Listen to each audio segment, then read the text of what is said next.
Menyambung ke istiqomahan pelajaran kita, yaitu kitab Nashaihul Ibad, insyaallah sampai halaman 80, yaitu makalah ke-44. Jujur ya. Wabil isnadil ladzi yattasilu ilal musannif rahimahumullahu ta'ala wa nafa'ana bi ulumihim wa anwarihim wa asrarihim wa nafahatihim fid dharain amin. Bismillahirrahmanirrahim. Makalah atau maqalah, perkataan ya, yang ke-44. An ba'dil hukama'i samratul ma'rifati thalathatu khisalin. Al-haya'u minallahi ta'ala wal hubbu fillahi wal unsu billahi. Sebagian ulama ahli hikmah mengatakan buah ma'rifat, ma'rifat itu mengenal Allah Subhanahu wa taala dengan sebaik-baiknya pengenalan. Ya, mungkin kita bisa mengenal Allah taala itu kalau di dalam kitab mengenal Al-Asmaul Husna melalui perbuatannya, ya, melalui asma'nya, melalui sifatnya. Ya, contohnya misalnya kita katakan Allah itu ada. Nah, dari mana adanya Allah? Nah, kita bisa melihat adanya alam semesta nih sebagai makhluk. Kan tidak akan mungkin alam ini wujud sendiri kecuali pasti ada yang mewujudkan. Oh, berarti sebagaimana ilmu tauhid mengatakan Allah itu ada. Mana buktinya? Ini tadi adanya alam semesta. Sebagaimana kita tidak akan bisa mempercayai ada satu barang tidak ada yang menciptakan. Nah, kayak gendang ujuk-ujuk tiba-tiba ada sendiri, tidak ada yang memproduksinya, produsennya tidak ada yang membuat, pasti tidak akan percaya kita.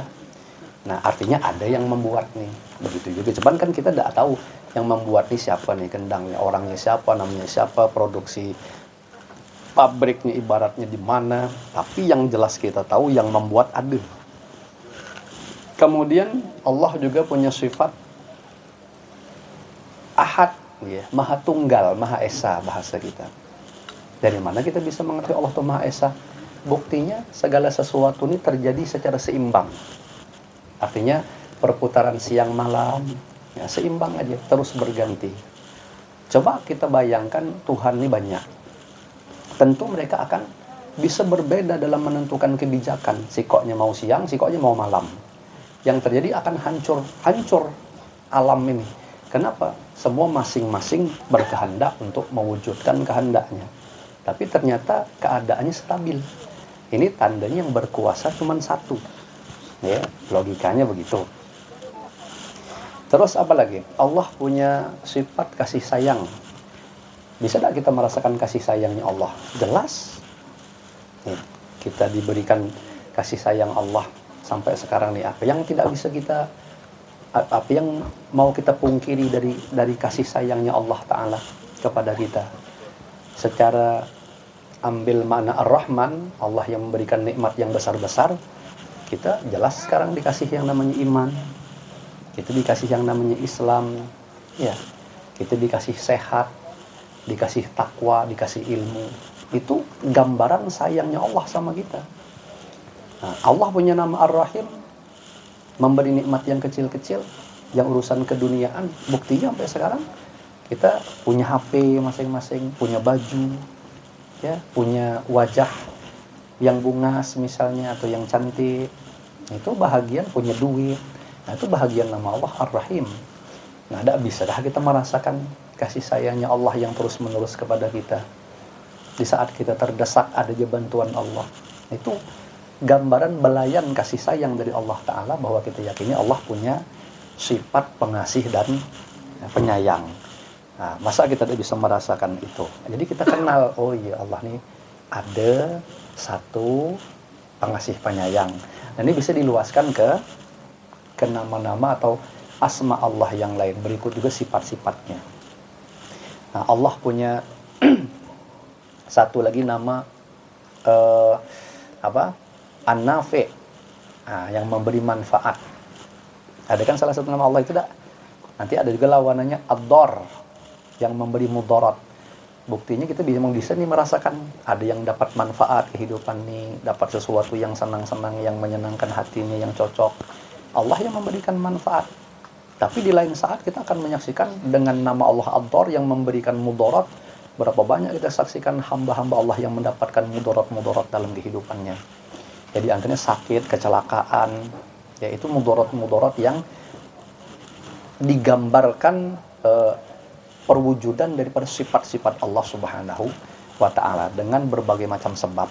Artinya kita kalau sudah bisa memahami itu, kita jelas akan sangat yakin dan kenal kepada Allah Subhanahu wa Ta'ala melalui kerjaannya, sifat-sifatnya, dan nama-namanya itu tadi.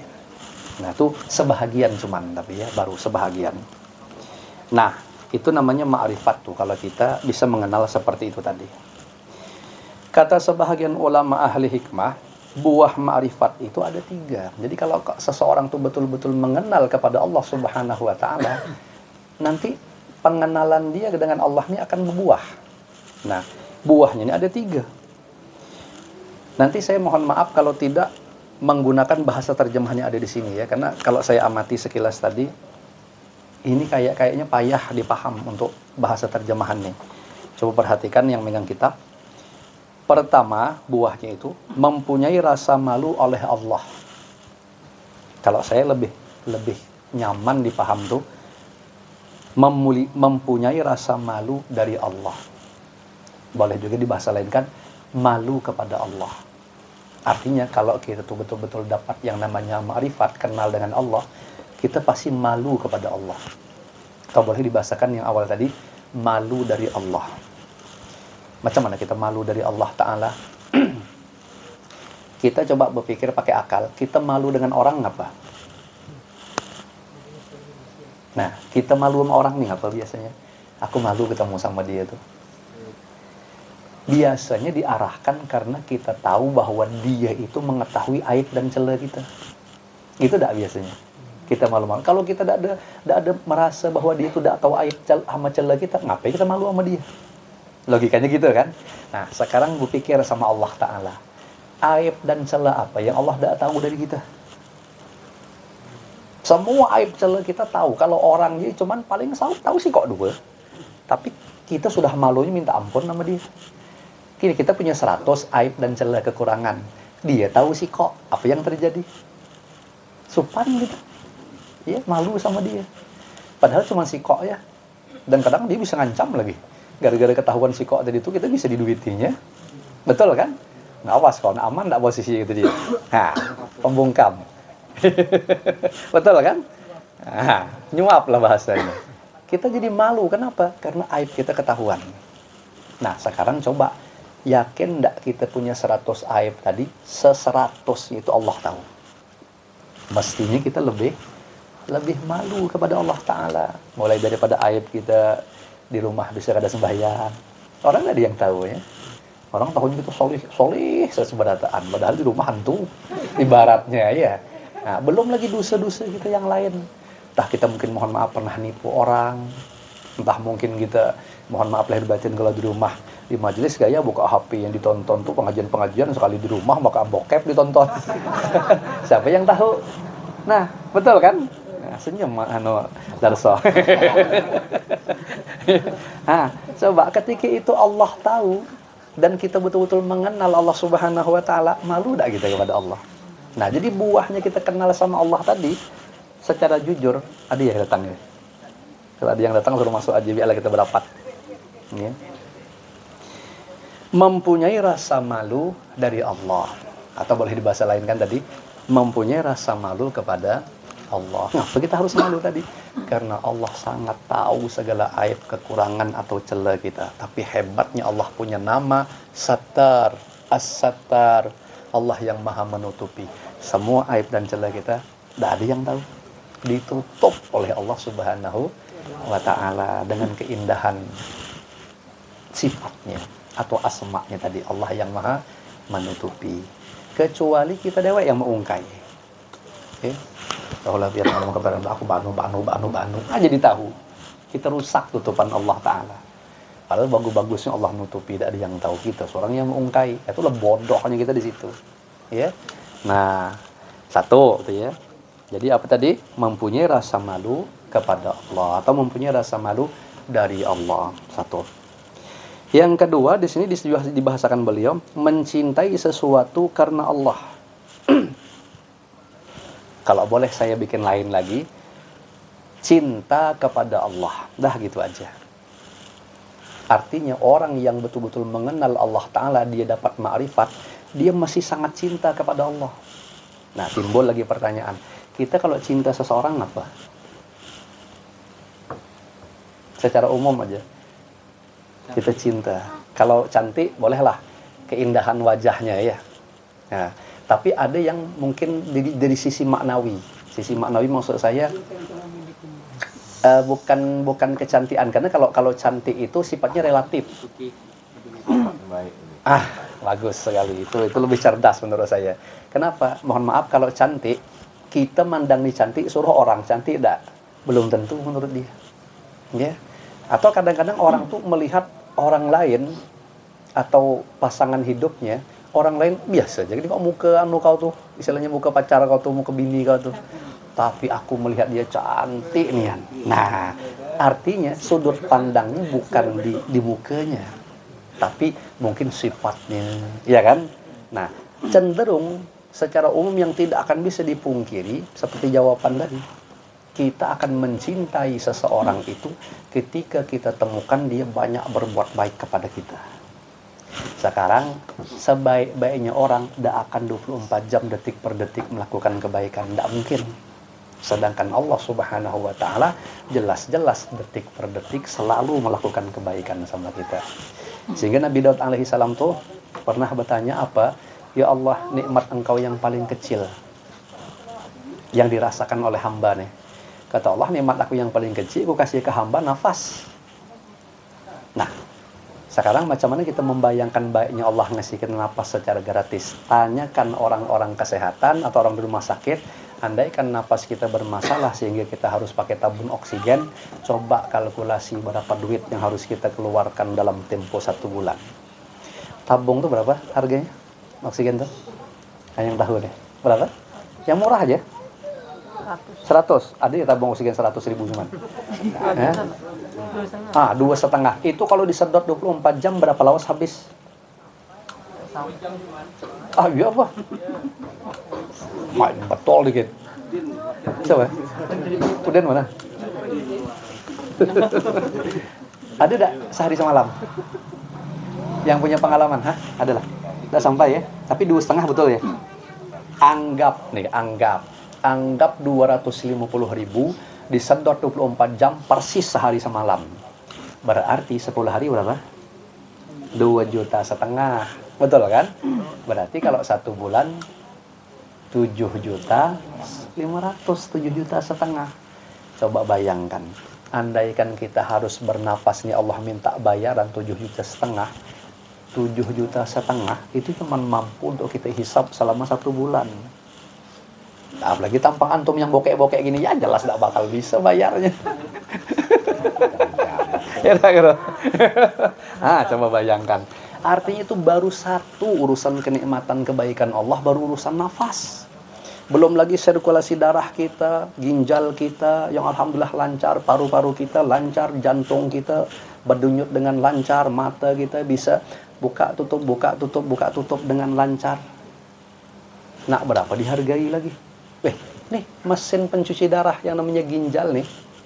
Waktu hari ginjal sedunia beberapa tahun yang lalu, itu harganya 350 juta. Jadi dua-dua nih 700. Itu beberapa tahun yang lalu. Sekarang saya dengar katanya kalau sudah ada bahasa ganti ginjal tuh mau hampir 1 miliar harganya. Ujarnya. Ya, nah coba bayangkan. Berapa lagi nikmat Allah Ta'ala. Jadi Allah tuh kalau dalam apa ya istilahnya tuh, ilmu apa tuh, baiknya tuh tidak berputus-putus 24 jam. Bukan hanya dari kita mulai start lahir sampai ke mati, bukan, tapi sebelum kita lahir itu sudah kita mendapatkan kebaikan dari Allah Ta'ala. Nah, coba aja sebelum antum lahir 9 bulan ini berada di bawah pemeliharaan Allah yang nyuplai makanannya merupa mama kita, ya. Setelah mati apakah selesai bantuan Allah? Tidak, tetap akan bantuan Allah tuh tetap kita butuhkan. Emang nyaman apa hidup di dalam kubur tuh? Kalau bukan Allah yang meluaskan kubur kita, kalau bukan Allah yang memberikan kemantapan di saat menjawab pertanyaan malaikat mungkar nakir di hari kebangkitan nanti, emang nyaman kalau Allah tidak menaungi kita dengan naungan fidzilih, di bawah naungannya, membuat di padang mahsyar orang bermiliar-miliar berkumpul, macam mana supaya kita tidak panas, macam mana hisab kita ringan, sampai di surga pun kenikmatan surga itu akan terus. Jadi tidak ada cerita berputus-putus kita membutuhkan madat. Nah, bolehlah dibahasakan madat, bantuan dari Allah Subhanahu wa ta'ala, bukan hanya sampai di mati. Jadi macam mana kita bisa memungkiri kebaikan Allah? Makanya sampai di dalam Al-Quran ayat yang terbolak-balik hampir 31 kali, itu cuma satu surat dan satu ayat. Apa tuh? Fabi ayyi ala'i rabbikuma tukadziban. Kalau bahasa kita, nikmat Tuhanmu yang mana lagi yang mau kau dustakan? Ya. Nah, coba bayangkan. 31 kali diulang tuh ayat. Dan cuman itu setahu saya ayat yang paling banyak dilakukan pengulangan. Betul ya? Nah, surah Ar-Rahman. Jadi kalau sudah tahu, ini masih tidak sadar juga, memang buta kayu lah. Kita memang istilahnya kalau tidak bisa menyadari baiknya Allah Ta'ala. Nah, umumnya watak manusia tadi, ketika dengan orang saja yang cuman sesekali melakukan kebaikan, boh payahnya. Mak beli cinta kita sama dia. Cinta. Nih, misalnya nih, bokek nih sekarang nih kita kasih kawan 1 juta, cucuk ini ya, nurut tuh pokoknya 1 juta, cuman tidak, lalu kalau ngasih 1 juta dia, ya Allah yang ngasih entah berapa ratus miliar, tidak ada nurut kita. Nah itulah bodohnya kita tadi, iya, nah itulah bodohnya kita tadi. Bayangkan, nah senyum kan pokoknya kena. Nah, jadi istilahnya itu, gara-gara kita mengenal Allah Subhanahu wa ta'ala tadi, pasti kita akan dapat buah yang kedua, yaitu tadi mencintai Allah. Kita pasti cinta sama Allah. Nangkap enggak? Oke. Yang ketiga di sini malah lebih kabur lagi perasaan saya kalau mengandalkan terjemahan ini. Berani dalam membela kebenaran karena yakin akan pertolongan Allah. Bahasanya begitu. Kalau saya disimpelkan aja, wal unsu billah, dan bergembira dengan Allahnya.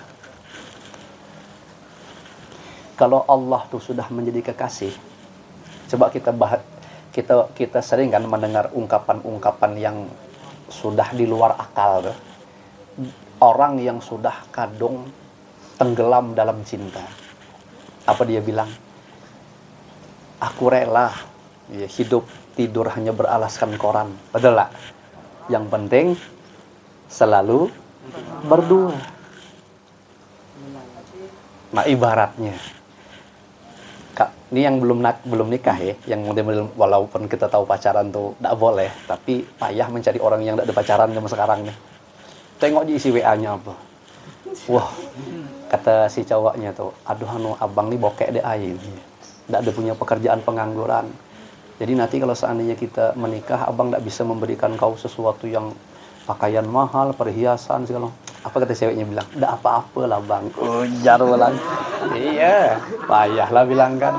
Pokoknya asalkan kita selalu berdua nanggung rasa sengsara-sengsara itu yang tak nyaman tuh, aku bahagialah pokoknya. Wah.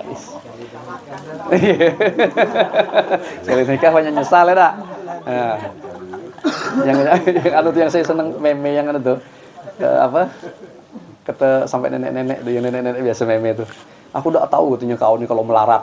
Nah kata si kakek tuh bilang, kan sudah aku bilang dari dulu bahwa kaulah hartaku satu-satunya. Ya ada tuh kan, nah ada kan. Kan dari dulu sudah aku bilang, aku tidak punya apa-apa, harta aku cuma kau satu-satunya. Kau tidak percaya juga.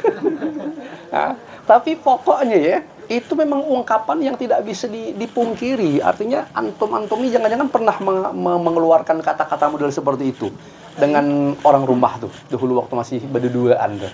Pokoknya ibarat hidup tuh, sesangsara-sengsara apanya siap. Yang penting kita berdua. Ya kita selalu berdua. Nah, Kenapa? Karena unsur kegembiraan kita tuh ada pada Dia. Sehingga seakan-akan asalkan kita berdua mau kita tuh makan yang paling sederhana sekalipun, ya, mau kita berpakaian yang paling murah sekalipun, rumah cuman seakan-akan cuman beratap, ya berdinding daun-daun ibaratnya begitu ya, kita akan sanggup di saat itu. Dan insya Allah sebenarnya juga akan sanggup sebenarnya, ya. Kenapa? Karena unsun biha, kita sudah merasa bergembira di saat kita berdua dengan Dia. Nah, sekarang arahkan ke Allah. Wal unsu billah. Di saat seseorang itu sudah menjadikan kegembiraannya hanya dengan Allah, maka itu sudah buah daripada ma'rifat. Kalau saya boleh membahasakan lain, Allah tuh sudah kita bikin kekasih kita. Maka cukup dengan adanya Allah, tidak perlu yang lain. Kita sudah merasa gembira, yang penting bersama Allah. Sebagaimana tadi saya katakan, kita sudah merasa gembira dengan kita berkumpul dengan kekasih kita, walaupun dalam keadaan apa adanya. Nah, orang yang benar-benar mengenal Allah Subhanahu wa Ta'ala dengan tadi, dengan dia malu atas aib-aibnya tidak dibuka Allah, ditutupi Allah, padahal jelas-jelas Allah tahu. Kemudian dia sudah merasakan kebaikan Allah yang tidak pernah putus-putus, sehingga menganggap Allah itu sebagai kekasihnya. Maka dipastikan dengan Allah lah kegembiraan dia itu akan ada. Sehingga kalau sudah dia merasa bergembira dengan cukup adanya Allah di sisinya, yang lain jadi hilang. Nah, seperti itulah kira-kira. Wal unsu bilah. Pokoknya asal nih awak lagi momat nih, misalnya nih ngurusi apa kayak ya, tetek bangeknya, keruwetan hidup nih, mikir duit segala macam, pandai kepala, kalau gitu bawa zikir aja lah. Nah, dengan kekasihnya hilang semua tadi. Kenapa? Karena khusyuk dengan zikir ingat Allah. Saat buka mata pening lagi. Kenapa? Terbayang lagi sama dunia ini tadi. Soalnya, tapi kalau sudah sak dihilangkannya dunia, berdekat lagi dengan Allah melalui zikir, baca Quran, hal-hal yang terhubung dengan yang namanya zikir itu, majelis, sirna lagi anunya, apa namanya itu? Kegalauannya, kepeningannya, kesuntuannya akan sirna lagi. Kenapa? Karena wal unsubillah, kegembiraan hatinya sudah dengan Allah Subhanahu wa Ta'ala. Mudahan antum nangkap apa yang saya maksud. Tapi bisa ya, dapat lada dikit-dikit ya. Nah, seperti itu tuh kira-kira gambaran buah daripada ma'rifat yang Allah berikan. Seakan-akan kesimpulan semuanya, orang yang betul-betul dikasih yang namanya ma'rifat, tidak ada lagi hidup susah. Karena memang ulama menggambarkan orang dikasih ma'rifat di dunia itu, dia sudah masuk surga sebelum di akhirat. Bahkan surga yang di dunia ini lebih harap daripada yang di akhirat. Kalau betul-betul ma'rifat kepada Allah Subhanahu wa Ta'ala. Kalau model kita orang awam nih, apalagi macam gini nih, takunilah kenapa masuk surga. Nggak jauh kisarannya dari dapat bidadari. Masih gitu jawabannya. Bidadari pun pasti yang dibayangkan tuh yang itu lah, ya. Nah, makan, minum, pakaian, perhiasan, mesti ke situ cuman. Kalau orang ma'rifat itu tidak terpikir macam itu, tidak ada terpikir. Nah, kan main sama cewek-cewek itu, sama cewek-cewek kecil. Bagilah situ, tidak boleh ganggu, tidak boleh ganggu. Salah. Pak, bulan berapa ke candi lagi? Wah, alhamdulillah. Dekat-dekat kiamat lah. Ya, main dulu. Kalau kiamat kita mati. Iyalah. Nah, bagilah dulu. Bagaimana? Nah, ini iklan namanya. Ya, ini ada aja iklannya dah. Allah. Iyalah, enggak apa-apa dah. Tuh Bang Darso dah. Kenapa tahu? Enggak apa-apa dah, amat lucu. Ada monyet tuh. Ada dah. Dah lah sana. Ini tahu lagi. Nah, kemudian makalah ke-45. Anin Nabi sallallahu alaihi wasallam annahu qala al-mahabbatu asasul ma'rifati wal 'iffatu 'alamatul yaqini wa ra'sul yaqini at-taqwa wa ridha bi taqdirillah. Nabi besar Muhammad sallallahu alaihi wasallam bersabda, ujar beliau, cinta kepada Allah itu adalah landasan ma'rifat. Landasan itu kan berarti fondasi, dasar, ya. Nah, cinta kepada Allah itu landasan ma'rifatnya. Terpelihara daripada perbuatan meminta-minta adalah tanda yakin kepada Allah. Ifah. Dalam hidup ini kita tidak mau meminta-minta orang, pokoknya kepada makhluk secara umum. Tidak mau mengharap makhluk, minta makhluk itu tandanya kita yakin dengan Allah Subhanahu wa Ta'ala. Nah, contoh ifah nih ya, seperti abahnya Sayyidah Rabi'atul Adawiyah. Saya sering contohkan. Sayyidah Rabi'atul Adawiyah itu wali besar, babini. Kenapa? Abahnya punya sifat ifah. Waktu baru dilahirkan Sayyidah Rabi'atul Adawiyah itu, karena miskin keadaan keluarga tuh, kalau bahasa kita sekarang ini, nak ngasih minyak telon tuh tidak ada untuk menghangatkan tubuh beliau. Akhirnya mamanya bilang sama abahnya, kalau bahasa kita, bang, coba pergi ke tetangga tuh, minta minyak. Jadi ada juga sanggan mengolesi perut anaknya, dia ada kedinginan gitu, ada hangat. Pergilah abahnya keluar, tapi tidak ada mau minta. Sudah kira-kira cukup, waktunya baru balik lagi. Tak ada umaknya ayah yang membuka. Padahal bukan tidak ada, beliau tidak mau minta. Nah, padahal jelas itu untuk kemaslahatan anaknya yang baru dilahirkan. Tapi ibaratnya saking menjaganya diri, jangan sampai ada bahasa minta, bahasa harap, beliau tidak mau melakukan itu. Coba lihat orang-orang bahari itu, rata-rata abahnya, mamanya warak, punya ipah yang tinggi, akhirnya anaknya jadi-jadi. Payah, macam kita zaman sekarang ini payah. Ibadah boleh rajin, tapi tamak. Iya, yang sudah berisi tapi pemalar. Makanya banyak ada jadi orang zaman sekarang ini. Jadilah hantu. Nah, artinya macam mana sifatnya macam itu? Ya. Nah, kalau orang bahari itu tahu. Nah, orang itu menjaga betul orang bahari itu daripada apa tadi itu? Jangan sampai punya sifat rakus, tamak, serakah, apalagi bahasanya tuh. Yang mirip macam itulah.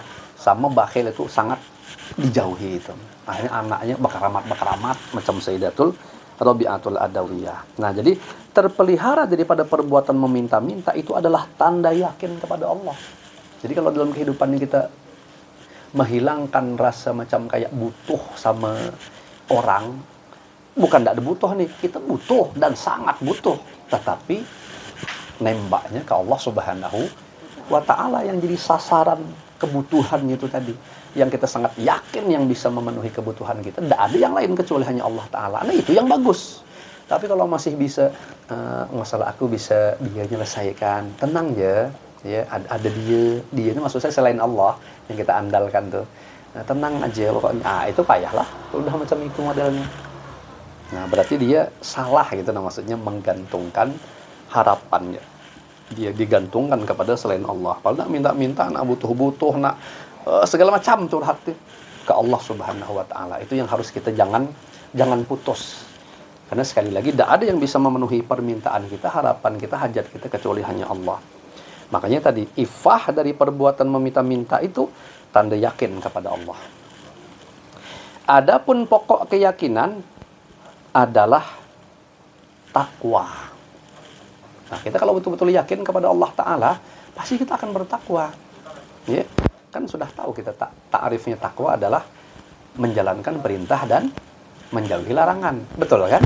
Nah, itu tandanya kenapa kita mau menjalankan perintah, mau meninggalkan larangan. Karena kita yakin seyakin-yakinnya dengan Allah Subhanahu wa Ta'ala. Gitu. Dan satu lagi, ridho akan takdir Allah Ta'ala. Kalau yang nyaman-nyaman, semua ridho. Tentu tidak seperti itu arahnya. Tapi bayangkanlah segala sesuatu yang kita hadapi ini ada yang tidak cocok dengan keinginan kita. Atau sampai sekarang kita punya keinginan, namun ternyata kayaknya keinginan kita tuh tidak kesampaian. Dan yakinlah, yang tidak sampaikan itu adalah kudrat iradat Allah Ta'ala. Nah, mau tidak kita ridho dengan keputusan Allah tuh? Jadi bukan mau atau tidak, mestinya wajib. Wajib kita harus ridho, ya, kepada takdir atau ketentuan yang sudah Allah tetapkan untuk kita. Baik masalah harta benda, kita segini-segini yang ada nih harus ridho. Keluarga kita harus ridho. Ya, apalagi pekerjaan kita harus ridho kepada Allah. Karena yang ngasih skill kita pekerjaan itu cuman Allah. Dan skill kita dikasih beda-beda. Dan kalau ada yang memang diberi Allah beberapa kelebihan, dia bisa rasuk ke sana ke sana di sini, jadi apa aja jadi, tapi ada yang enggak bisa seperti itu. Ya. Misalnya antum nih berbakat jadi pedagang, coba disuruh ke lain, bisa tak aja masuk tuh, betul kan? Nah, ini berdagang, ada skillnya di situ. Walaupun tidak pernah berhasil, setiap dagang masih tekor, bangkrut tekor. Cobalah rubah haluan aku jadi bekebun, habis ada keruan lagi malah. Ya kan memang mungkin tidak punya skill segitu, tapi ada yang orang rasuk-rasuk aja kemana aja rasuk. Ya, memang ada. Lagi-lagi itu sebenarnya kudrat iradat Allah Ta'ala. Nah, bagi yang tak nyaman tadi itu, di situ kita disuruh ridha dengan takdir Allah Subhanahu wa Ta'ala. Itu aja. Ya, makanya tuh untuk memancing ridho tuh kita saban hari kalau baca wirdul latif itu habis sembahyang subuh sama sembahyang asar itu ada kata-kata radi itu billahi robba wa bil islami dina wa bi Muhammadin sallallahu alaihi wasallam nabiyya wa rasulah. Raditu billahi robba, aku ridho Allah sebagai Tuhanku. Berarti secara tidak langsung di situ ada ungkapan aku ridho Allah sebagai Tuhanku, berarti aku ridho dengan segala apa yang ditetapkan oleh Allah Ta'ala untukku. Jadi kalau baca itu rajin tapi masih bisa protes-protes, masih dongkol juga dengan apa yang Allah tetapkan, bebual berarti keridhaan kita itu. Nangkap tak maksudnya? Nah kira-kira ada seperti itu. Tapi insya Allah nih mudah-mudahan sedikit demi sedikit dengan kadar yang mungkin kita masih cetek, masih tipis, masih ya sedikit lah. Mudahan terus Allah tambah keridhaan sehingga menjadi sempurna. Amin ya rabbal alamin. Dengan wasilah junjungan kita Nabi besar Muhammad sallallahu alaihi wasallam. Amin ya rabbal alamin. Makalah ke-46 wallahu alam bissawab. Kita